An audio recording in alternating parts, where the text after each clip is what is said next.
do men want?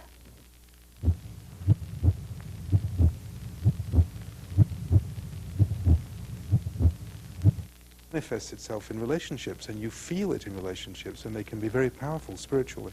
And if that's what you need, that's what you should go for.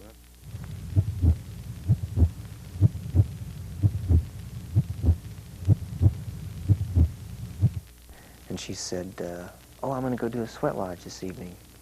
And I begged her to take me along, and that was about 6 years ago.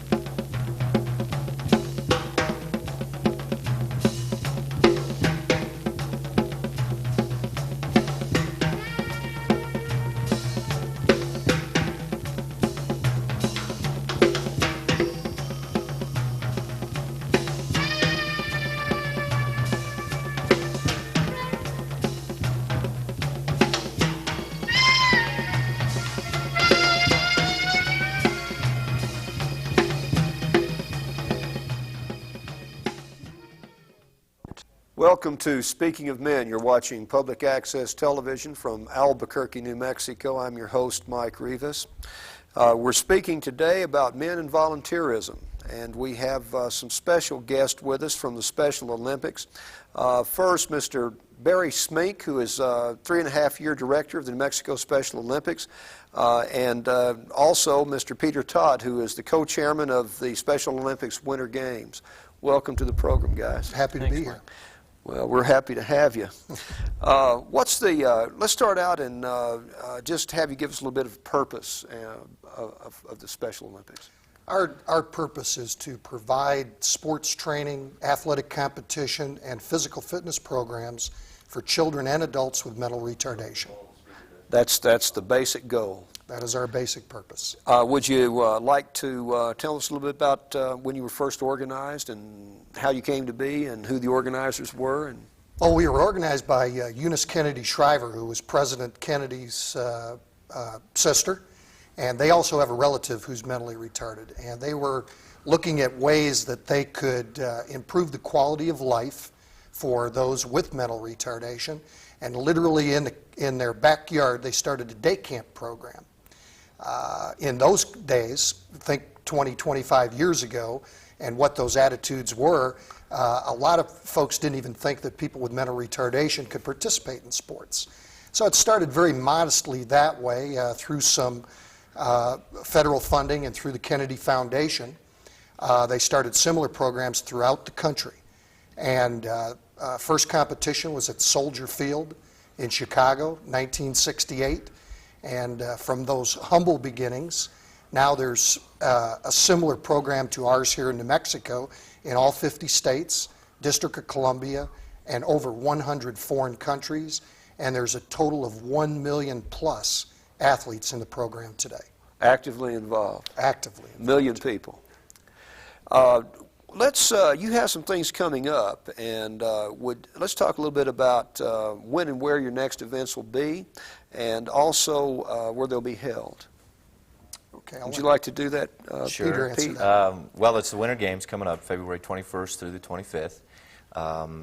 They'll be held at the Kirtland Air Force Base. One of the events, poly hockey, which is a form of like field hockey with ice hockey rules type of thing. That'll be out at one of the hangars on the Air Force Base, and then there'll be downhill and cross-country skiing up at Sandia on Monday and Tuesday, the 24th and 25th.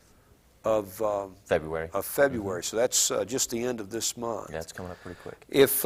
How could people participate, either as athletes or spectators, volunteers, whatnot? Is there a... Well, you can call the Special Olympics office. You can call there and tell them you want to volunteer.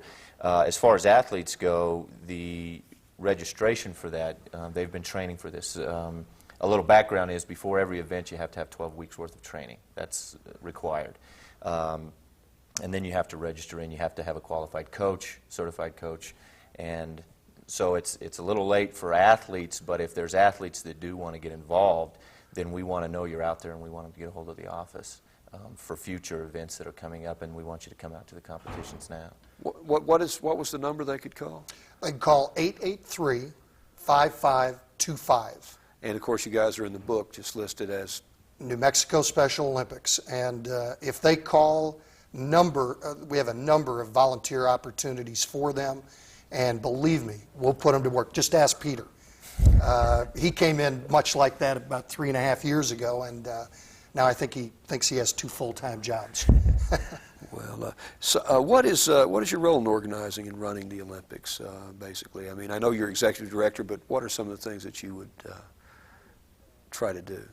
Well, I have the pleasure of being the executive director and have responsibilities for the overall Special Olympics program throughout the state.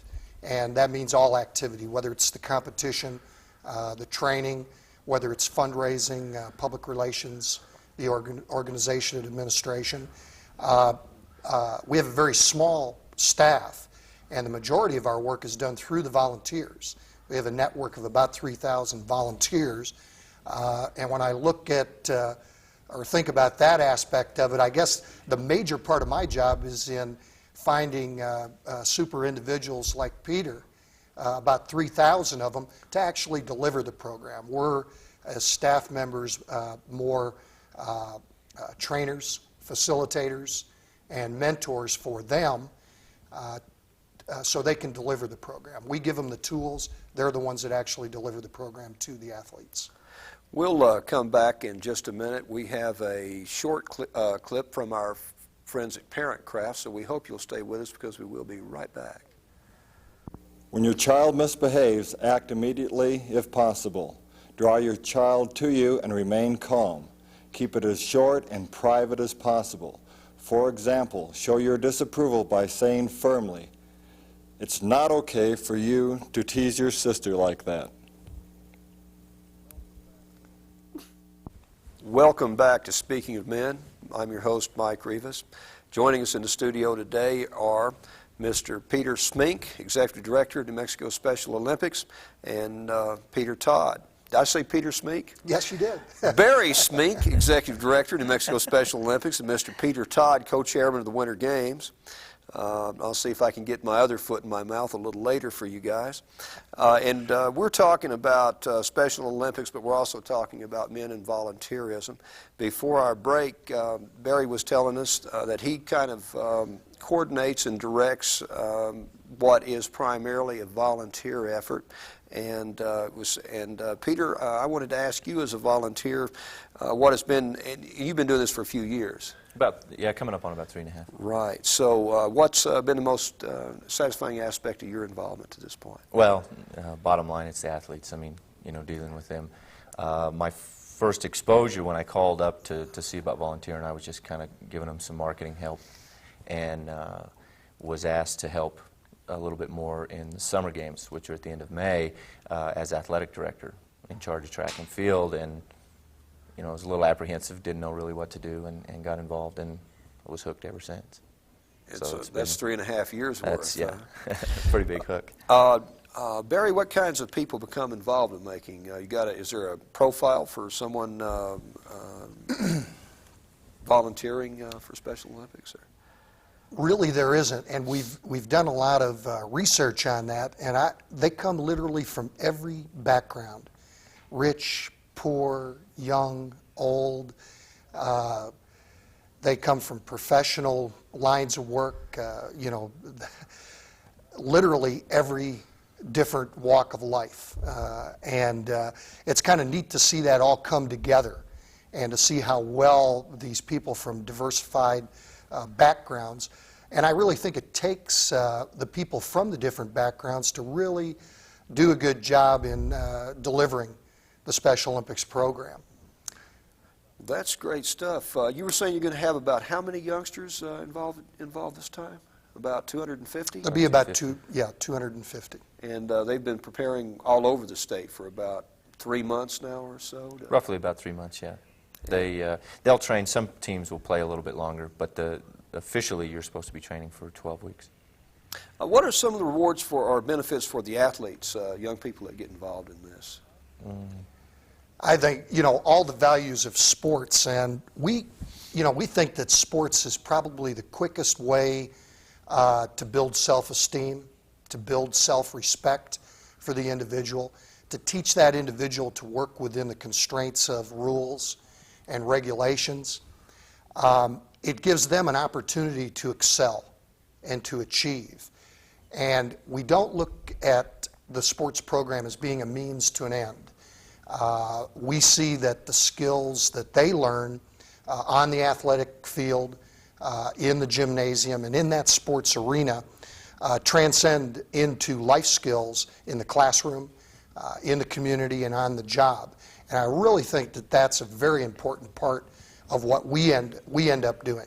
From my perspective, again, I get to see not only the athletes grow, but the parents and the family members and the volunteers that get involved. A lot of the folks like Peter, when they'll come back to us and they'll say, I just can't seem to give enough to these athletes. The more I give, I get so much more back from them. And there's really a tremendous exchange there.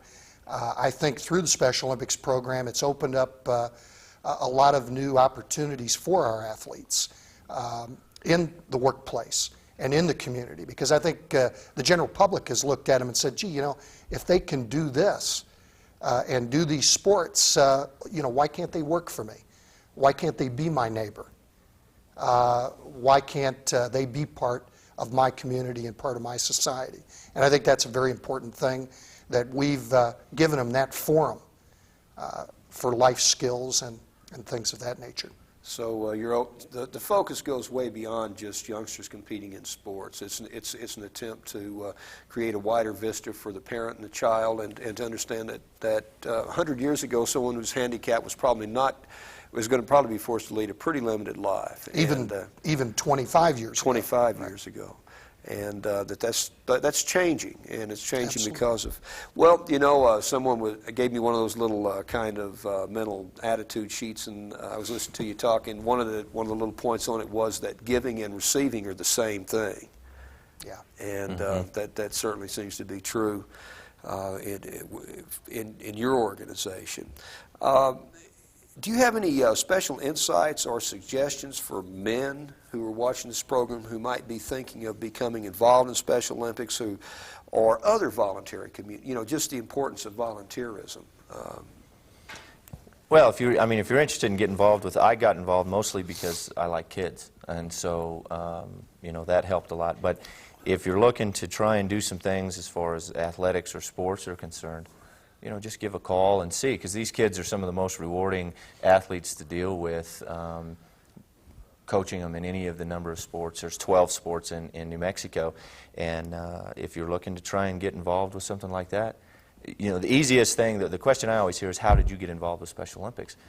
I just called. You think of something that you would like to do in your spare time, and give them a call. If it's something you really are interested in doing, then you should just take the step, because it's real hard from their point of view. Like Barry said, that's a small staff.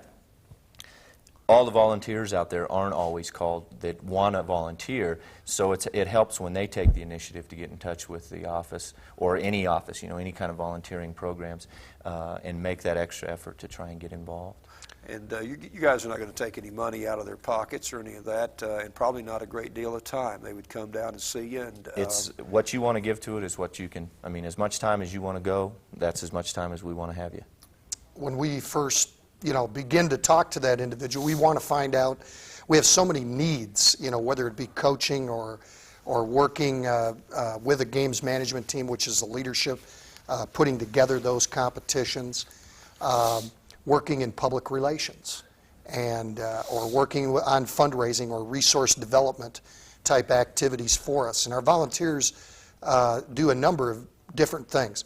One thing I can promise the men out there who are thinking about getting involved, I can guarantee if they have never had an experience with Special Olympics, this will be an experience of a lifetime for them, a life-changing experience. We often say that if we can get them out there the first time, they'll get the hook, and we've got them for a lifetime. It's that kind of an experience. There's There's not too many volunteer experiences that I know of that an individual can really get involved hands-on like they can with the Special Olympics program. And you get wrapped up in it physically, emotionally, spiritually into the program. That's great stuff. I'm the subject of mentoring is very topical among men's groups. You know, as we try to develop this new consciousness and begin to build a platform for men to approach a little bit healthier and different lifestyles. Do you have any thoughts on what goals men should strive for, just as generally as mentors for younger men or women? Before you say that, let me ask you this: how is the ratio of men and women for Special Olympics? Are there more men, less women, roughly 50-50? What would you say? About maybe 70-30. 70? Women to men, I think. Because you get a lot of coaches mixed in there, and that's where you get a lot of the male support is through coaching and that. And then there's a lot of women that coach the programs. And then administratively in organizing some of this stuff, women take a lot more of a lead in the percentages. Right. So women are about 70% of it. Yeah. Right. Right now, but there's no reason for that. Yeah, I mean, there's no reason. No, for it, I'm not putting any, I'm not saying one way or another. No. I was just interested in it. We had a gentleman as a guest not too long ago who was saying that women are a lot. Well, in fact, it was Senator Les Houston who was saying that women are a lot more likely to stand up and say, I am for this, or I am for this person, or for this program, and go out and do something. You know, whereas whereas most of us guys are kind of like, well, a lot more reticent in actually making a commitment. Not that we wouldn't want to do it; it's just the actual getting the focus and putting that foot out there and taking that first step on the journey. Well, you've told us a lot about what becoming a male mentor or becoming active as a volunteer would be. I'm wondering if you wanted to say a little bit more maybe about the integration of the mentally retarded into society, as we had talked that briefly. But I mean, there are now houses where group homes that a lot of athletes, once they reach a point that they get out of their homes with their families, will. I have a couple of athletes from the volleyball team that are in group homes, and for the most part, totally self-sufficient. They do their own grocery shopping, all their cooking, and they'll have there's like a chaperone almost that watches over the groups of homes, and these are people that are capable of going out and holding down jobs. You bet. Absolutely. Oh, you bet. Conscientious, show up. Very conscientious. And actually have an opportunity to have their lives together, whereas you're saying 25 years ago it would have been an entirely different program altogether. In addition to Special Olympics, do you know of any other programs that people might be able to volunteer? I mean, I know you guys want people to come down for Special Olympics, but can you think of other ways that people might volunteer in the community? Well, I know just from handicapped groups. I mean, if you're looking for those kinds of things, I know there's a lot of the blind. There's a society for the blind athletes and for other things like that, and even just youth programs. I mean, if you're looking to get involved with something and you want to deal with kids or athletes, then some of the youth sports programs, and as far as active volunteer participation. I can give you a couple of ideas. Probably the Volunteer Center right here in Albuquerque, and their number would also be in the phone book, would give a number of opportunities for an individual to call and find out where they might be best suited in a volunteer role. That'd be one good place. I think now, in light of some of the things that we've heard recently with the Parks and Recreation Department and cutbacks there, I think now even more than ever, they're going to need a lot of volunteers to pick up the slack where maybe staff members used to do the job. Now, if volunteers don't do it, it just won't get done. And if that happens, it's going to be the youth and the citizens of this community that are going to suffer for it. You know, a lot of our retired people who are actually, you know, you can give somebody a college degree, but you can't give them experience. And you have people with out there with 30 years of life skills who certainly could come down and give you a hand, or just the volunteer center itself. This society needs that. One of the things we talk about a lot on this program is that, you know, when they air this tape, we'll be literally traveling at the speed of light. The three of us will. I mean, we will, you know. And it's the age of communication, but we don't communicate very well, you know. And I think that life skills and the ability to communicate, identify, and solve problems are real vital. And I think there's a lot of folks out there with those who could have the opportunity to share some of them with folks that don't have them. We have a public service announcement keyed for you, and we hope you'll stay with us because we will be right back. Hi, we're Los Lobos. Survival is important to every community. And right now, AIDS threatens all of us. The only cure for AIDS is prevention. You don't have to have sex, but if you do, Stay with your own partner and use a condom to help protect yourself. please avoid drugs, and especially don't share needles. Look around at your family.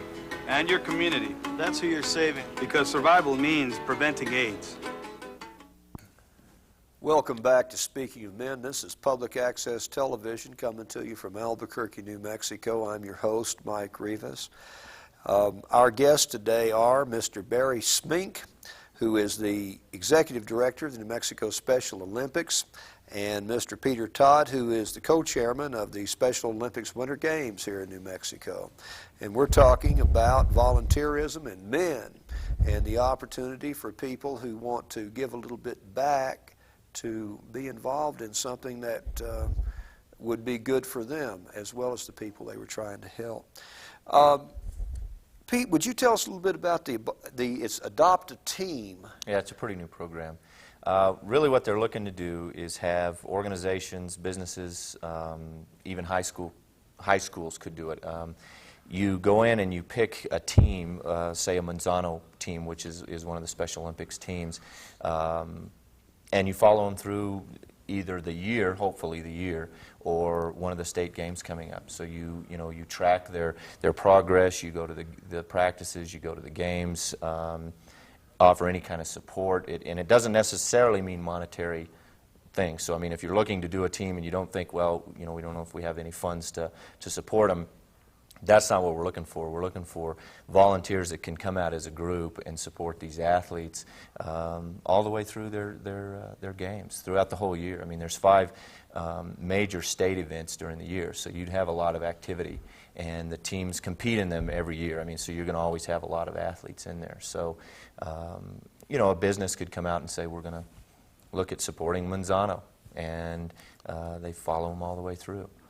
That's... were you going to say something, Barry? I was just going to say I thought of a couple of CEOs that I've talked with, and they say that their involvement with the Special Olympics program was probably one of the best ways of building employee morale that they've ever experienced. So that might be another aspect that they might look at. When you mentioned mentoring a while ago, and that's a good way for people to, not just at a youth level, but all the way through your business or, like I said, through high school. So a lot of those kids come out, and that's a good place for them to start looking at how volunteering does really support a lot of the community, and they get started at an earlier age. That's good stuff to hear. Now, let's, we have a few minutes left, and let's take that to have you tell us about the opening ceremonies for the upcoming events the end of this month, and where and how and when and all of that, and a number they can call again. Okay, well, the number you can call is 883-5525. That's the Special Olympics office. The opening ceremonies for the Winter Games are Friday night, from 4 to 5 out on Kirtland Air Force Base. They're in the base theater, and so if you are going to come out to, and we invite anybody to come out, it's free to the public, and we love to have people sitting in the seats. If you'll come in the Wyoming gate, I believe you go to F Street and take a right, and then you'll sort of see it back over. There's a marquee in front. Try and get there, as close to 4 o'clock as you can. And it's a pretty big deal. We had a great opening ceremonies last year. We've had some guest speakers, some athletes, professional athletes come out and speak, and it's a really nice way to get a feeling for the athletes and see all the pageantry that goes with Special Olympics. And this is free, isn't it? Oh, it's free to the public. Absolutely. Oh, you bet. You bet. Doesn't cost a dime. For the fall tournament, which was in Santa Fe in November, for the very first time, the gymnasium was filled with people for the opening ceremonies. And if you could have seen what that did for the athletes themselves, to see that kind of support from the community. And I would ask the people in Albuquerque to show that support, and one way they can do that is to give up an hour on that Friday afternoon, get their bosses to let them off work an hour early, and come out there and be part of I hope we can fill the theater with public so they can show support for probably the most courageous and dedicated athletes in the world. And what's the date on that again? February 21st. And that's Friday? It's a Friday afternoon. And now, maybe I'm mistaken. Some of it's going to be on Kirtland, some of it's going to be up on the mountain. Is that? Well, the opening ceremonies and where the dining halls and that where all the athletes are fed, and the poly hockey competition is on base, and then the skiing is at Sandia. So any information you want to have about where and when and how and all of that, just call the office at 883-5525. I see. Anything that you guys would like to say that we haven't covered here? Any messages to the general public from Special Olympics to New Mexico at large? I think from my perspective, probably the most important thing, because we are essentially a volunteer organization, Mike, without the volunteers, they're the backbone of our organization. And right now we do have a very critical need. There's always need for funding, and I won't downplay that, but equally as important are those volunteers. Right now, we have a critical of coaches. It takes a little bit more in terms of time commitment by the individual, but we have an immediate need of 100 coaches to help our athletes. So if there are some folks out there with some extra time, we'd encourage them to call us and get involved as a volunteer. That certainly sounds like an opportunity to do something for the community and give a little bit back, for sure. I want you guys to know I was really happy that you came down to spend some time with us today.